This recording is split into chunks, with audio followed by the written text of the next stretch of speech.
tema de hoy, diseños factoriales a dos niveles. Se prepararon, en este caso, solamente cuatro tratamientos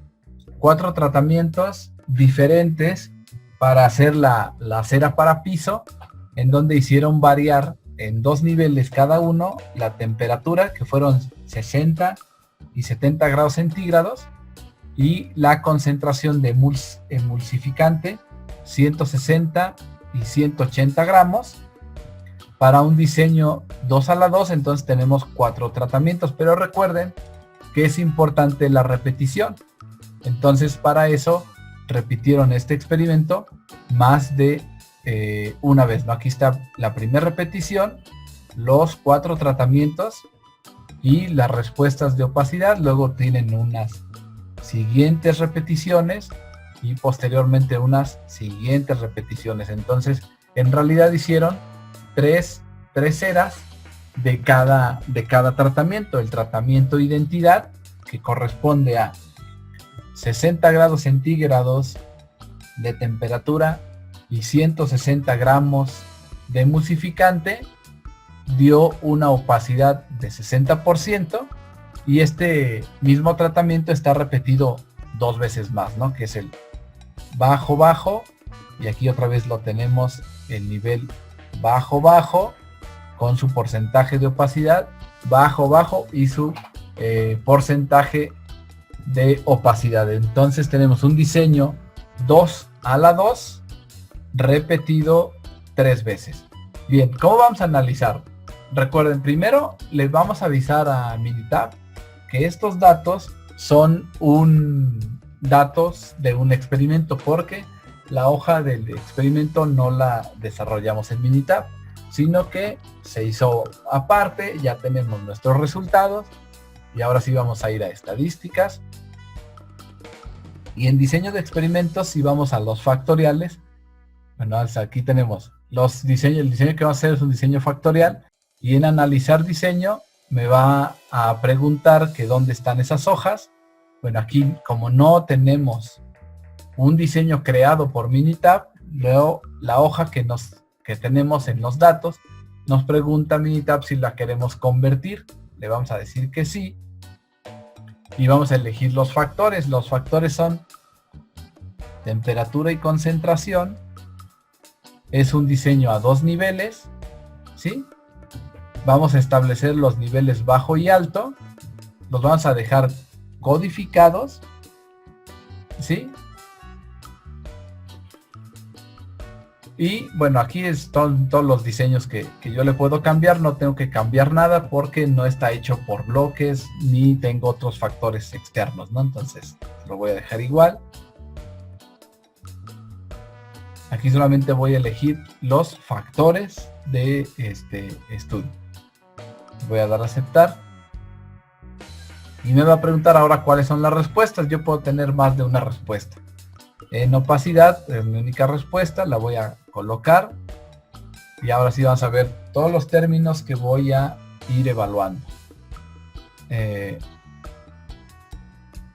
Los términos, veamos. Recuerden que veíamos una ecuacioncita y el número de tratamientos que teníamos. Para un diseño 2:2, entonces solamente teníamos los tratamientos A, B y A por B. Entonces aquí con el diseño 2:2 tengo todos estos tratamientos nada más. Le doy a aceptar, no voy a dejar nada. Esto es importante para los siguientes pasos del análisis. Aceptar, ya va a ser mi análisis. Lo que buscábamos, o lo que se buscaba en este experimento, era una cera para piso. Si pensamos en una variable de calidad de esa cera para piso, que fue medida como la opacidad de la cera, ¿cuál sería el índice más deseado? Es decir, que tenga una mayor opacidad o que tenga una menor opacidad. Los datos están indicados como porcentaje de luminosidad, es decir, la transferencia de luz que hay en la cera. Entre sea más grande, quiere decir que entonces fue una cera más brillosa, y por lo tanto pues sería conveniente que estos valores de opacidad fueran altos, Si son bajos, entonces la cera quedó pues más opaca, porque L está determinando cuánta luz dejó pasar esa cera, ¿no? O cuánto brillo. Vamos a determinar todo lo que nos da este análisis. Lo primero, vamos a observar en el análisis de varianza que tanto temperatura tiene un valor bajito de P, ¿cierto? Tiene un valor de 0.001. Recuerden que normalmente los analizamos al 5%.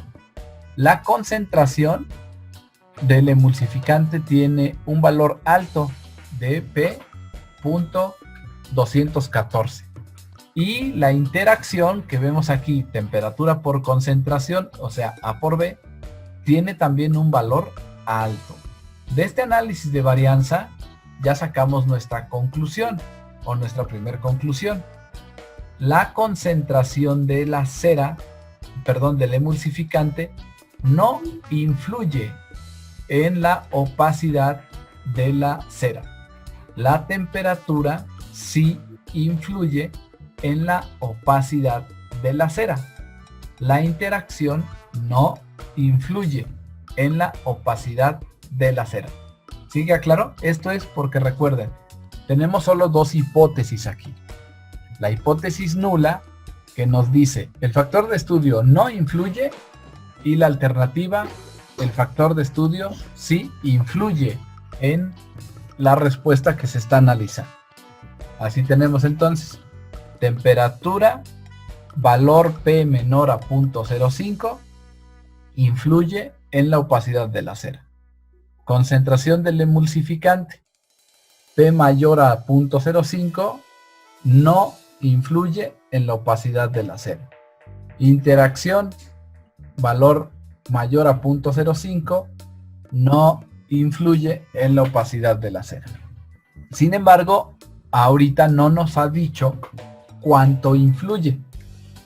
Lo único que tenemos que tener cuidado en la fabricación de esta cera para hacerla más brillosa o menos brillosa es la temperatura, puesto que la concentración del emulsificante no presentó un efecto significativo. La pregunta es, ¿cuánto influye? Menos temperatura, más temperatura. Y para ello vamos a los coeficientes. En los coeficientes, aquí son los coeficientes codificados, también vamos a tener el mismo valor de P. Si los analizamos son exactamente los mismos que teníamos arriba.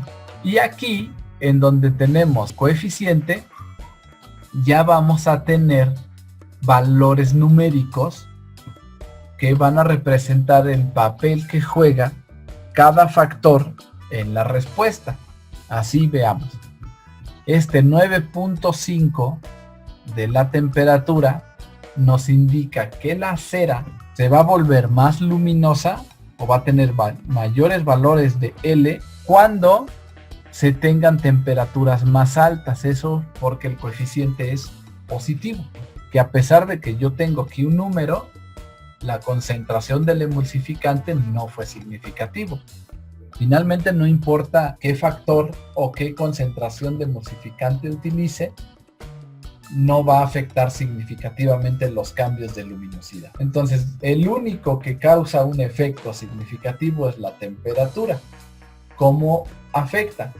Afecta aumentando 9.5 veces la luminosidad. ¿Por qué aumentando? Porque es positivo. 9.5, que es el valor del coeficiente. Esta ecuación que vemos aquí, que está formada por los mismos elementos de acá arriba, pues es la ecuación que me va a permitir calcular tanto las opacidades que yo quiera, si yo sigo jugando con temperatura-concentración, o al revés.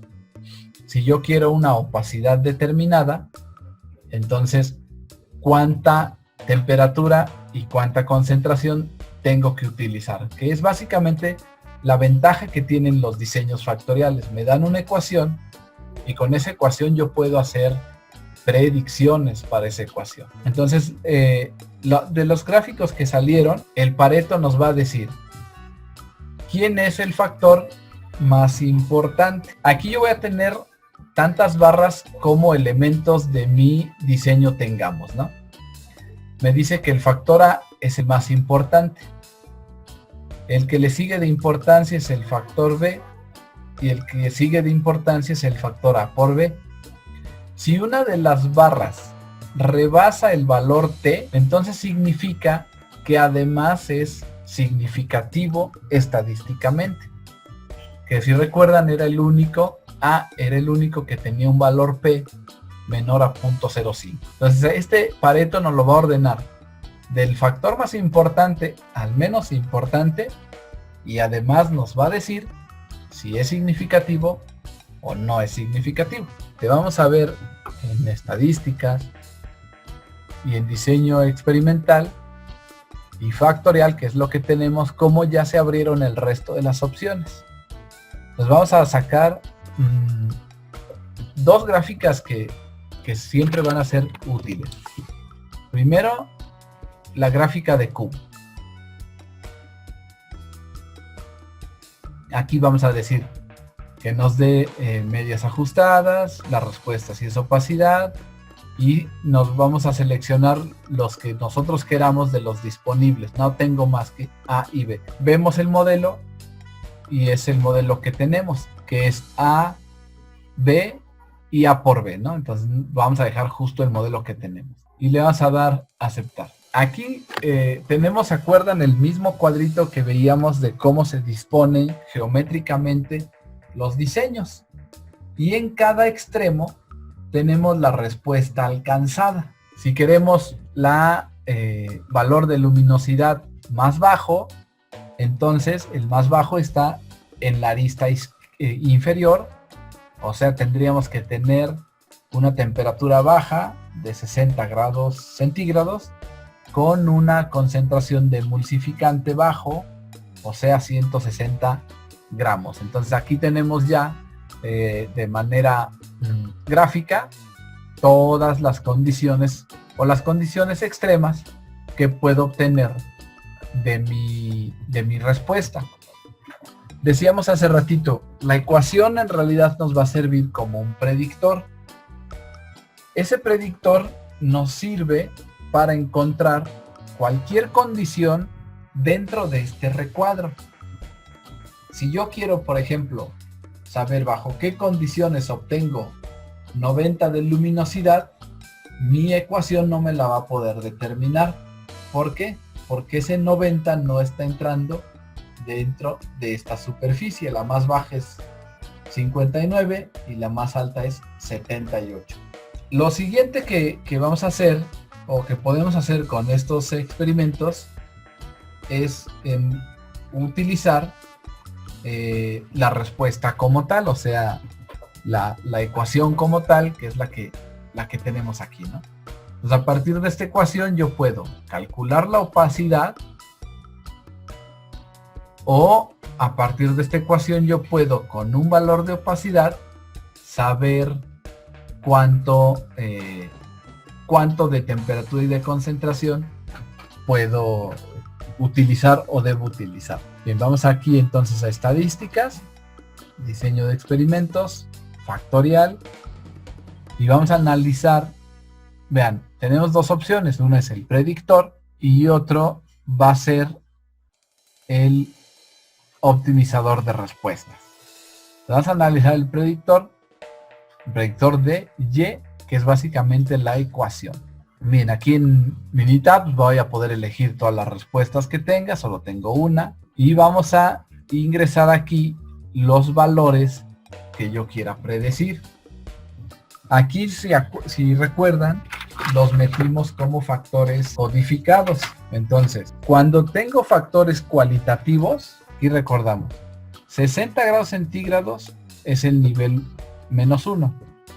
70 grados centígrados es el nivel 1. Por lo tanto, si yo quisiera probar a 65 grados centígrados, entonces tengo que sacar mi valor codificado, que sería 0.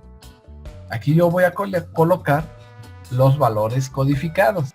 En términos de concentración, el valor -1 correspondía a 160 gramos y el valor 1 correspondía a 170 gramos. Si yo quiero un valor intermedio, que sería 165 gramos, entonces otra vez estoy en el intermedio, y el intermedio del codificado va a ser 0.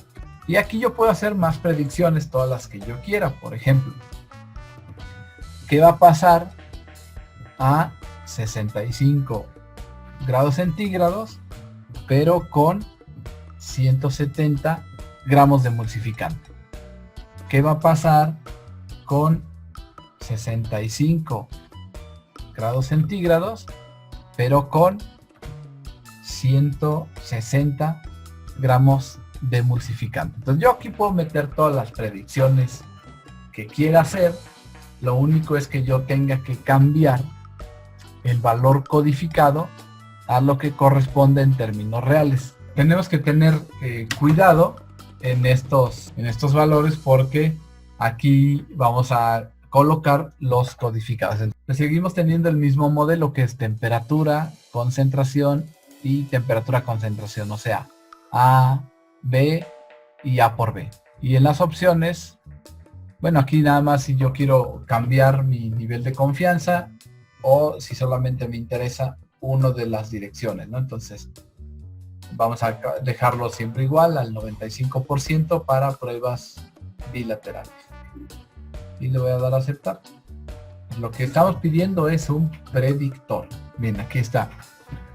Dice, ocupé esta ecuación, la que está arriba, la que le indicamos, con valores codificados de 0 de temperatura y 0 de concentración, que en la vida real representaría 65 grados centígrados y 165 gramos de emulsificante. Bajo esas condiciones, la luminosidad será de 66%, con un intervalo entre 61 y 70. Sí, aquí está el intervalo de confianza. Y como le pedimos tres predicciones, aquí tenemos la predicción 00, aquí vamos a tener la predicción 01, o sea, a 65 grados centígrados y 170 gramos de emulsificante, la luminosidad será de 63.5. Y tenemos una tercera predicción que le solicitamos, ¿no? A 65 grados centígrados con 160 gramos de emulsificante, entonces la luminosidad esperada es de 68.8 porcentaje de L. La siguiente y última gráfica que conviene sacar es lo contrario, es decir, que ahora optimicemos la respuesta. Aquí vamos a ir al revés. Queremos encontrar las condiciones para llegar a una meta determinada. Tenemos tres opciones: el mínimo, un objetivo y un máximo. Recuerden que el mínimo y el máximo pues ya están indicados en el gráfico del cuadrito, pero vamos a ponernos un objetivo. Es decir, yo quiero tener una opacidad, porque así me lo pide mi cliente o mi norma, que mi opacidad sea de 75%. Aquí va a ser lo contrario. En el predictor, conociendo X1 y X2, llegamos a Y. Y aquí al contrario, conociendo Y, vamos a saber quién es X1 y quién es X2. Entonces, si yo quiero 75% de opacidad, y tenemos ya nuestra respuesta, ¿no? Aquí está el alto, bajo, los codificados, y en rojo tenemos al predictor. Mi objetivo era 75 y ese 75 se va a lograr con 0.67 temperatura y con -1 de concentración. El -1 de concentración ya sabemos cuál es, que es 160 gramos de opacidad. Pero el que debemos de calcular por separado es el la temperatura, porque la temperatura nos la está dando codificada a 0.67. Ahora tenemos que pasar este punto 67 a un valor real de temperatura. Valores naturales se pueden determinar a partir de la ecuación. Como la temperatura baja, alta, 60-70 grados centígrados para cada una, el centro corresponde a 65 grados centígrados y la diferencia de 5 grados. Con respecto a la concentración, el valor bajo es de 160 gramos y el valor alto de 180 gramos. El centro será 170 y la diferencia 10 gramos. Dados los valores codificados, se sustituyen en la ecuación. La respuesta de optimización corresponderá entonces a 68.4 grados centígrados y 160 gramos de concentración de emulsificante. Esto sería todo. Muchas gracias. Gracias por tu atención. No olvides suscribirte, darle like y compartir. También coméntanos y o sugiérenos temas para desarrollar.